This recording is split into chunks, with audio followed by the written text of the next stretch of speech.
walaupun misalnya kita hanya setor dalam bentuk uang muka, belum jadi PPJB atau AJB, ya itu itu yang penting kan sudah dibuktikan. Apalagi misalnya propertinya mau katakanlah belum balik nama dan sebagainya dan pakai nama orang lain pun, saya kira ada asas substansial yang akan diperhatikan ya. Jadi kita bertanggung jawab untuk membuktikan bagaimana sedemikian rupa bahwa itu propertinya ada hak kita atas properti itu yang uangnya berasal dari dividen ya. Tapi tentu yang menarik ya tadi di sini asalkan ada pengecualian, jangan beli properti yang subsidi pemerintah ya. Subsidi pemerintah yang tadi misalnya properti yang untuk golongan usaha, untuk UMKM atau untuk orang kecil gitu. Berarti nggak boleh ikut ini dong Pak, yang free PPN subsidi PPN ini Pak.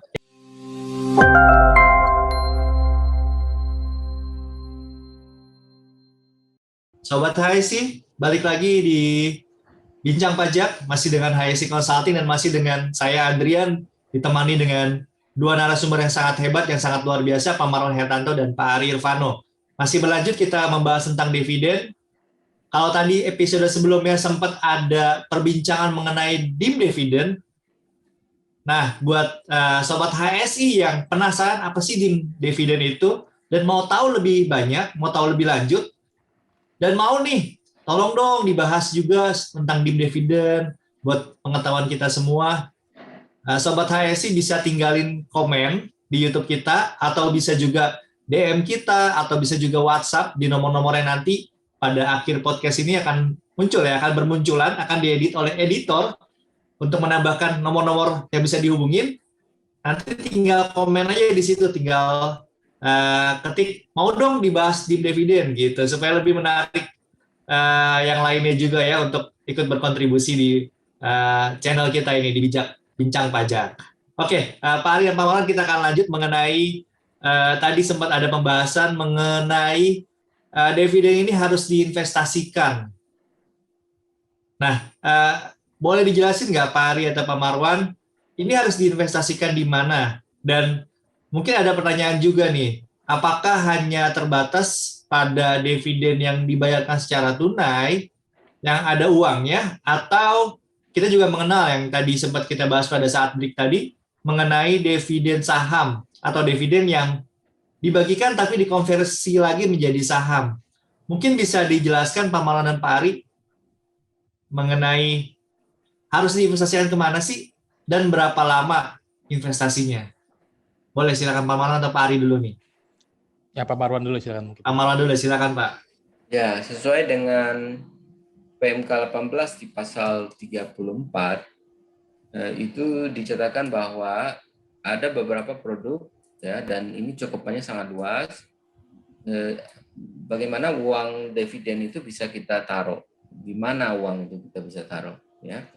Dan taruhnya kapan? Itu saat pembagian dividen itu diberi waktu dengan waktu yang cukup banyak, itu selambat-lambatnya dengan akhir bulan ketiga untuk orang individu ya, atau akhir bulan keempat, yaitu sebelum memasukkan SPT tahunan ya, itu harus sudah diinvestasikan. Jadi waktunya kadang-kadang menjadi cukup lama dan cukup panjang. Nah, diinvestasikan di mana ada banyak sekali produk dan opsi yang bisa kita beli. Yaitu kalau dimulai dengan pasal 34 PMK ini, opsinya adalah apakah dibelikan SPI surat berharga, atau ada FR atau berbasis yang syariah pun boleh.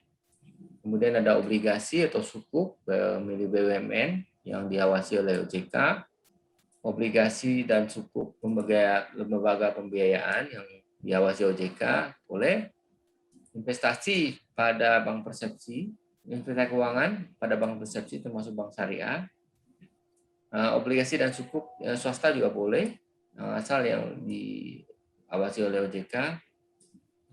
Kemudian juga boleh investasi infrastruktur di bidang yang kerjasama dengan badan usaha pemerintah. Investasi sektor real berdasarkan prioritas yang ditentukan. Nah ini ya, kalau nggak salah nanti ada pengaturan lebih lanjut.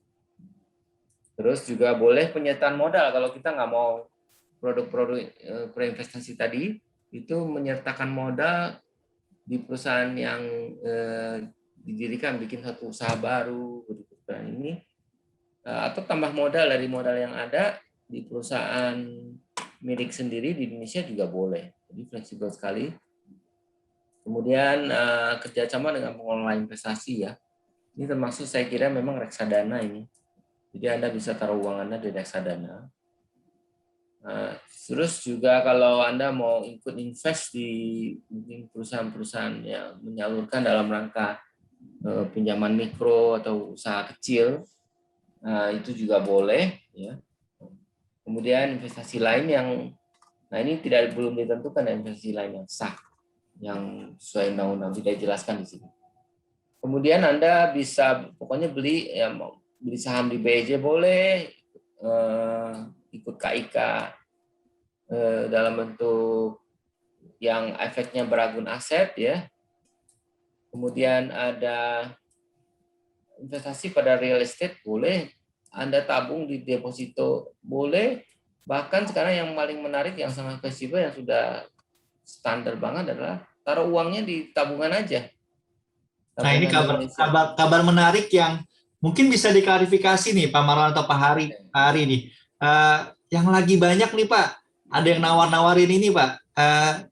Dividen tanam aja di di properti, beli-beli rumah, terus taruh aja di tabungan. Itu boleh ya Pak? Mungkin Pak Ari bisa menjawab. Boleh tuh Pak, kita beli propertinya ada syarat khususnya nggak, atau properti tanam duit aja deh pokoknya di properti yang belum jadi, atau properti yang sudah ada bentuknya, atau tanam aja deh di tabungan, ya udah duit yang udah ditransfer dari yang bagi dividen diemin aja di tabungan kita, yang penting lapor aja. Itu gimana Pak Ari?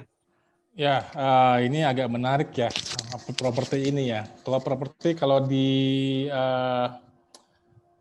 undang-undang EDPMK-nya ini ya pasal 30 tadi pasal 35 ya. Kalau masuk properti itu kan dibilang ada ketentuan khususnya. Investasi properti itu dilakukan melalui mekanisme penyertaan modal ke dalam perusahaan yang berbentuk perseroan terbatas. Nah, saya juga bingung ini, kalau harus bikin perseroan terbatas berarti gimana ini? Apakah harus dibikin perseroan terbatas atau gimana nih? Tapi mungkin saya salah ya, huruf B dan huruf D di sini, huruf D. Properti dan tanah sebenarnya sih, kalau menurut saya sih harusnya sih bisa ya di sini ya. Tapi kalau memang permasalahannya kalau properti ini dalam bentuk dalam bentuk 3 tahun ya, kadang-kadang kalau kita investasinya di tanah ya, bangunan dan tanah di atasnya ini, kalau 3 tahun mungkin kalau yang jual beli di main properti bisa jadi ini ya, jadi pemain properti gitu ya, jual beli properti ya. Tapi gini, pada intinya sih kalau menurut saya sih bisa, tetapi memang selama 3 tahun ini harus jelas propertinya atas nama beliau gitu loh, atas nama yang pemegang sahamnya gitu loh. Yang terima dividen ya Pak ya. Yang terima dividen, karena kalau misalnya belum terima dividen masih nyicil, nah ini jadi masalah nanti nih. Apakah memang betul punya dia atau nanti ternyata memang tadi ada penumpang gelap gitu loh. Itu yang menurut saya mungkin harus lebih diperhatikan lagi di situ. Karena properti itu kita nggak langsung balik nama. Kadang-kadang kita beli properti kan nggak mungkin belinya ya mungkin masih belum balik nama dulu, atau masih di nama orang lain, atau belum masih PPJB dulu, atau belinya secara kredit atau gimana. Mungkin itu yang bisa saya jawab sementara ini. Nah, karena ini juga belum jelas ya Pak ya, apakah properti yang baru dibangun ataukah properti tangan kedua yang jual beli itu. Nah gitu. Itu maksud saya, karena kan properti itu kan nggak gampang. Properti itu kan kalau jual beli properti kan harus dilihat surat-suratnya juga. Mesti sebenarnya kalau ketentuan pembelian properti kan jelas, terang dan jelas ya. Terang itu case-nya ada dan sudah balik nama ke penjualnya, terima semua gitu ya. Tapi permasalahannya kalau kita investasinya kredit gimana? Kita belum balik nama di situ. Kita belum punya hak di situ. Nah, itu yang jadi masalah pertanyaannya, apakah itu bisa diperbolehkan dalam peraturan PMK ini? Mungkin menurut saya sih itu sih yang mungkin harus diperhatikan. Jangan sampai nanti kita sudah invest, mungkin kita beli secara kredit atau apa, belum lakukan balik nama, belum dibelikan dibikin AJB-nya, dan diperiksa ternyata nggak ada. Nah, itu yang jadi masalah mungkin. Mungkin itu kali. Mungkin Pak Maron ada tambahan. Pak Maron ada tambahan, Pak Maron?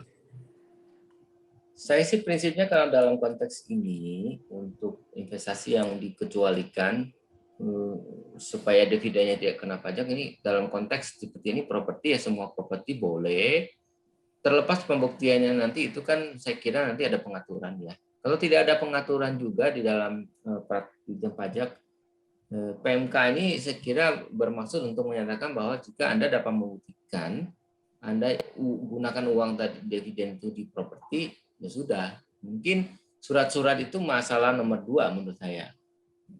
Kalau umumnya sih karena orang menyetor kepada perusahaan itu kan harusnya dapat tanda terima. Walaupun misalnya kita hanya setor dalam bentuk uang muka, belum jadi PPJB atau AJB, ya itu ini. Itu yang penting kan sudah dibuktikan. Apalagi misalnya propertinya mau katakannya belum balik nama dan sebagainya dan pakai nama orang lain pun, saya kira ada asas substansial yang akan diperhatikan ya. Jadi kita bertanggung jawab untuk membuktikan bagaimana sedemikian rupa bahwa itu propertinya ada hak kita atas properti itu yang uangnya berasal dari dividen ya. Tapi tentu yang menarik ya tadi di sini asalkan ada pengecualian, jangan beli properti yang subsidi pemerintah ya. Subsidi pemerintah yang tadi misalnya properti yang untuk golongan usaha, untuk UMKM atau untuk orang kecil gitu. Berarti nggak boleh ikut ini dong Pak, yang free PPN subsidi PPN ini Pak, yang untuk yang lagi rame nih Pak. Iya dong. Nggak boleh ikut ya Pak. Iya ya sudah. Boleh 0% kena minta fasilitas lagi gitu. Iya, udah 0% minta fasilitas lagi gitu Pak. Nggak boleh itu jadi ya Pak ya? Harusnya nggak boleh. Jadi properti ini menarik ya, yang penting istilahnya kan pemerintah memberikan opsi yang luas, uang dividen itu bisa ditaruh di sektor manapun, pilihannya banyak, termasuk properti. Ya, jadi takutnya gini, kayak saya maksudnya gini, takutnya gini, kalau misalnya DJP kan punya data gitu kan ya, kita bilang kita sudah misalnya sudah investasi di properti. Yang ini mungkin ini cuman ini aja, cuman mungkin kemungkinan akan terjadi. Nanti ditanya lagi mana pajak balik namanya macam-macam itu kan. Itu yang mungkin yang ditanya, oh ya ini sudah punya aset BPATB-nya setor atau belum kan? Nah, itu kan walaupun itu bukan pajak pusat tapi pajak daerah kan bisa ngejar juga di situ. Saya kira bisa disetujui dalam konteks kita tentu bisa membantah bahwa kalau untuk konteks membuktikan yang lain-lain itu dijadikan sebagai bahan untuk membuktikan ketidakbenaran dari investasi itu, ya tentu mungkin dalam konteks ini yang dimaksud bahwa selama uang itu ada di Indonesia dan menjadi bentuk investasi ke properti, saya kira sudah mencukupi ya. Tapi kalau memang masih dicari-cari, mungkin nanti kita lihat deh sama-sama lihat nanti. Ini kan masih PMK 18 ini kan sebuah peraturan Menteri Keuangan.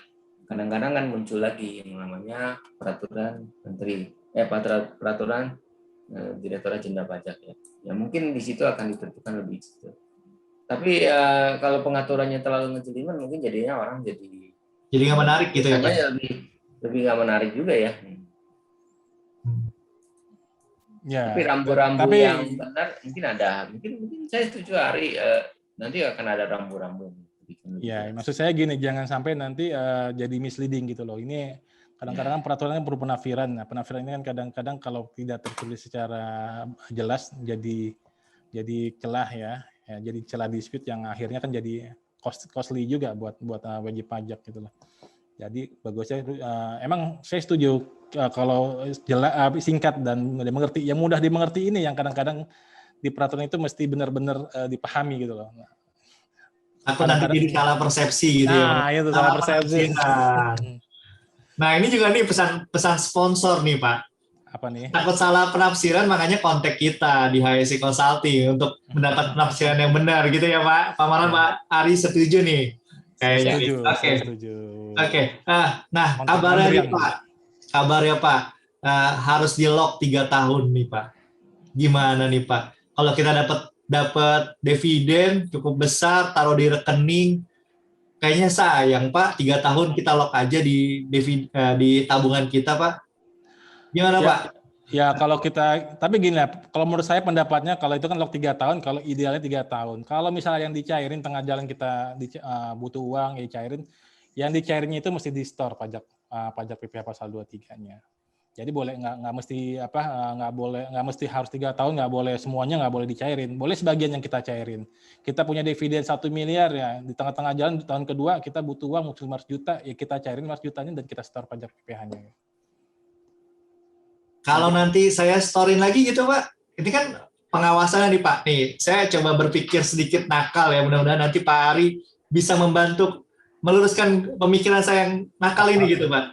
Nah, kalau misalkan saya dapat dividen 1 miliar gitu ya, tengah-tengah jalan saya butuh uang, saya ambillah 200 juta dulu. Terus kemudian, ini kan pelaporannya di akhir tahun Pak, Ya. dari akhir tahun. Nanti 200 juta itu saya masukin lagi di akhir tahun supaya saya nggak bayar pajak dividennya yang 10%. Itu gimana Pak? Diperbolehkan atau enggak Pak? Nah sekarang untuk menutupi yang 200 jutanya, kalau orang kan asumsinya kalau kita cairin karena kita butuh. Nah kalau kita misalnya butuh, kita mau nutupinnya kita dapat uang dari mana? Itu malah Saya pinjam ke Pak Marwan gitu misalkan Pak. Saya pinjam ke Pak Marwan, Pak, pinjam dulu 200 juta Pak, buat nutupin dividen saya gitu. ya paling nanti Pak Marwannya dikejar-kejar, mana bunganya? Mana interest income dari pinjaman ke siapa? Ke si Adrian. Paling itu ditanya. Paling kan sebenarnya nggak sesimpel itu, karena untuk memujudkan pinjaman emang ada celah. Saya akui di situ ada celah karena bagaimana saya sudah punya deposito misalnya kan ya, saya udah punya deposito 100 juta, ini ada dividen 50 juta. Ya udahlah yang 100 juta saya cairin, yang intinya saya anggap sebagai investasi, kan sama aja gitu loh. Sama aja gitu. Atau ya tadi pinjam-pinjam tadi gitu kan. Tapi sebenarnya kan mekanisme kalau pinjam kembali, kalau menurut saya kembali kalau selama DJP pertukaran data antar instansinya sudah lancar, sudah bagus, saya rasa itu gampang sih. Bukan gampang ya, bisa dilihat di situ, ditelusuri. Orang PPATK aja sudah canggih kok, duit siapa juga lari kemana udah tahu kok. Uang teroris, uang narkoba tuh PPATK tahu. Masa pajak? Saya rasa pajak bisa tahu lah. Ini kayaknya Pak Marwan nggak sabar nih, mau meluruskan kenakalan saya gitu. Boleh Pak, tolong diluruskan kenakalan saya Pak. Ya kalau memang uang itu sudah habis, Anda kalau bisa dapat pinjaman ya mungkin tidak langsung ketahuan ya, sebenarnya tabungannya terisi lagi.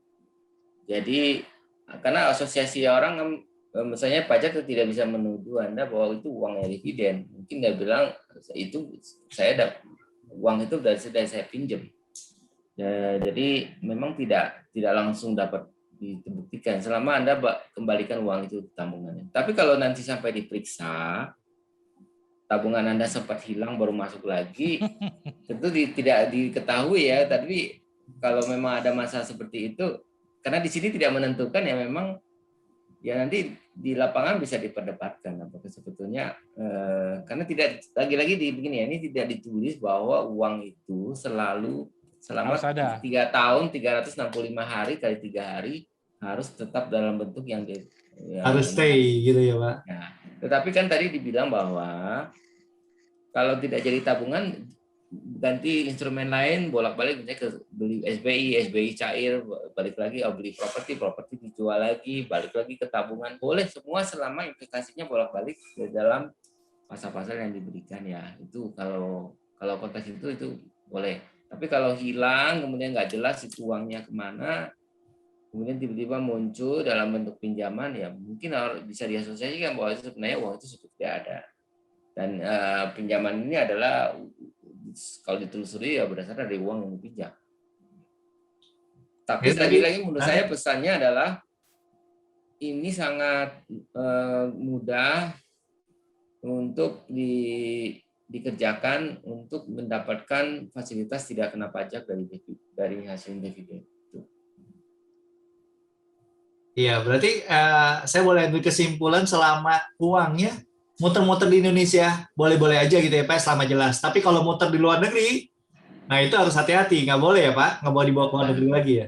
Menurut saya muter-muter, tetapi pemiliknya jumlahnya masih sama gitu, pemiliknya masih sama gitu. Kalau pemiliknya udah beralih ya itu yang maksudnya berkurang gitu ya, dividen berkurang ya itu yang walaupun muter-muter kalau berkurang ya itu yang mesti perhatiin. Karena kan Struktur kalau bertambah gitu ya Pak ya. Jadi pertama ada ya itu buat negara gitu ya. Pindah kemana, Ri? Kalau pindah ke istri masih boleh, Ri.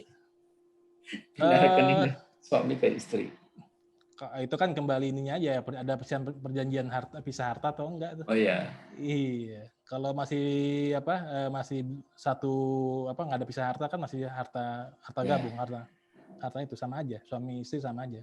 Kalau pisah harta ya, itu kembali ke konsep ini aja sih. Kekeluargaan, undang-undang pernikahannya. Biasanya cuma nambahkan bahwa Dirjen Pajak sudah punya banyak cara untuk dan banyak akses melalui dunia perbankan, akses kepada semua institusi keuangan melalui OJK itu saya kira bisa dari situ untuk mengecek kebenaran dari pelaporan hasil investasi. Sehingga kalau misalnya nanti tidak sesuai, tentu jika ada bermasalah, tentu nanti dianggap dividen itu tidak diinvestasikan selama 3 tahun. Yang nanti malah dihitung lagi ya Pak. Berarti dihitung mundur atau gimana tuh Pak? Kalau misalnya saya ketahuannya di tahun ketiga, apakah saya dihitung mundur kemudian dikenakan sanksi, bunganya itu sebagai telat pembayaran? Bisa Ya, seperti itu Pak? bisa. Karena Saya kan kira Bapak bisa. kan, iya, karena pas Anda cairkan, gunakan kan sudah terhutang di situ. Terhutang PP pasal 23 atas dividennya. Jadi ya harusnya sudah terhutang, dibayarkan pada bulan berikutnya kan. Salah satu mekanismenya seperti yang tadi untuk yang kasus yang untuk dividen luar negeri itu melalui pertukaran data diketahui Dirjen Pajak akan menerbitkan SKP. Saya kira sama ya nanti di sini. Jika tidak dibuktikan bahwa ada bukti-bukti bahwa investasi itu tidak ada sampai 3 tahun terkonsumsi atau menjadi ke luar negeri, itu ya dikenain SKP, diterbitkan SKP oleh Dirjen Pajak. Nah ini berarti harus lapor ya Pak ya, harus lapor selama 3 tahun ya? Ya itu mungkin detailnya mungkin Mungkin ada SE-nya nanti ya. ada SE-nya, ada ketentuannya, ada portalnya ya. Ada portalnya ya. Sepengetahuan saya sih ada portalnya di DJP online Pak. Nanti kita bisa lapor di situ gitu. Dan harus lapor juga di SPT Badan. Nah, terkait dengan SPT Badan dan SPT tahunan pribadi ya. Nah, itu biasanya kan kalau dulu-dulu kita selalu dapat bukti potong, Pak. Nah, ini nggak perlu lampirin bukti potong lagi ataukah seperti apa, Pak? Ataukah ya udah semua dividen yang diterima oleh wajib pajak dalam negeri itu semuanya 0% tanpa menunggu ada bukti potong atau enggak? Kayak gitu. Gimana Pak? Kalau menurut saya sih sekarang mekanisme yang dikontrol pemerintah itu hanya kalau Anda melakukan sumber dividen, Anda tidak mau kena pajak, mereka cocokkan dengan pelaporan 3 tahun itu kan. Gitu. Kalau balance-nya masih ada, ya mungkin dianggap tidak serta-merta dikenakan. Kemudian jika suatu sampai diperiksa ya harus dibuktikan lebih jelas pemilikan dan keberadaan dari dokumen itu secara dokumen fisik misalnya. Kalau Anda taruh di tabungan ya bukti bahwa di print tabungannya uangnya masih ada di situ sepanjang tahun dan sebagainya dan sampai akhir tahun gitu. Kira-kira seperti itu ya. Mungkin Pak Ari ada mau menambahkan Pak? Ya, saya sih nambahin sih dividen dengan adanya PMK 18 ini tentang pengaturan dividen ini, khususnya dividen ya. Ini sebenarnya satu keuntungan buat pemilik modal ya, yang selama ini kan mereka komplain kalau kena dividen, khususnya pemilik modal yang ini ya, yang individu ya, wajib pajak perorangan ya. Kan sudah kenain pajak di corporate, kenain lagi di tingkat dividennya. Ya, jadi ya fair enough lah ya, kalau memang mau dipersen, tapi 3 tahun dulu gitu loh. Jadi sebenarnya secara nggak langsung itu memberikan bantuan kepada pemerintah untuk dananya tetap ada di pasar di pasar uang ya, menjaga likuiditas. Jadi win-win solution, negara butuh uang tapi yang pemilik modal nggak mau dipajakin terlalu besar gitu loh. Ya, menurut saya sih itu sih. Itu bagian dari instrumen fiskal ya, pengerjaan makroekonomi itu. Bahwa kalau kita belajar misalnya dari background dari ekonomi ya, ini memang pajak itu instrumen fiskal. Jadi ini tujuannya untuk menambah uang beredar, menambah istilahnya memberikan stimulus kepada ekonomi. Ya, itu tadi pembahasan kita udah cukup panjang nih Pak. Kita bahas tentang dividen, udah beberapa episode juga. Mungkin Sobat HSI juga sudah banyak nih menangkap insight-insight dari Pak Marwan dan Pak Ari juga. Nah, kita masih akan berlanjut Pak untuk pembahasan selanjutnya tentang Undang-Undang Cipta Kerja ini, karena begitu banyak banget malahan dari kluster perpajakan yang sesuatu informasi yang menarik, yang baru, yang gak banyak orang tahu juga Pak. Dan itu harus diserahkan kepada para pakar ya nih, Pak Marwan dan Pak Ari gitu kan, untuk sebagai praktisi pajak untuk menjelaskan kepada kita semua nih. Nah, kita akan bahas untuk topik-topik selanjutnya di episode berikutnya. Ini untuk sesi dividen. Kayaknya kita sudahi dulu Pak. Sampai bertemu, dan terima kasih banget Pak Marwan dan Pak Ari sudah berkenan hadir, sudah berkenan membagikan insight-insightnya kepada kita. Mungkin terakhir Pak, sebelum penutupan nih Pak, Pak Marwan atau Pak Ari mungkin ada satu kesimpulan yang mau dibagikan, atau ada pesan nih untuk Sobat HSI semua. Mungkin dari Pak Marwan dulu kali Pak. Kalau dari saya ya, mengenai Undang-Undang Cipta Kerja ini sangat berpihak kepada dunia investasi dan dunia usaha, kemudian juga untuk memberikan ruang gerak yang lebih baik kepada negara.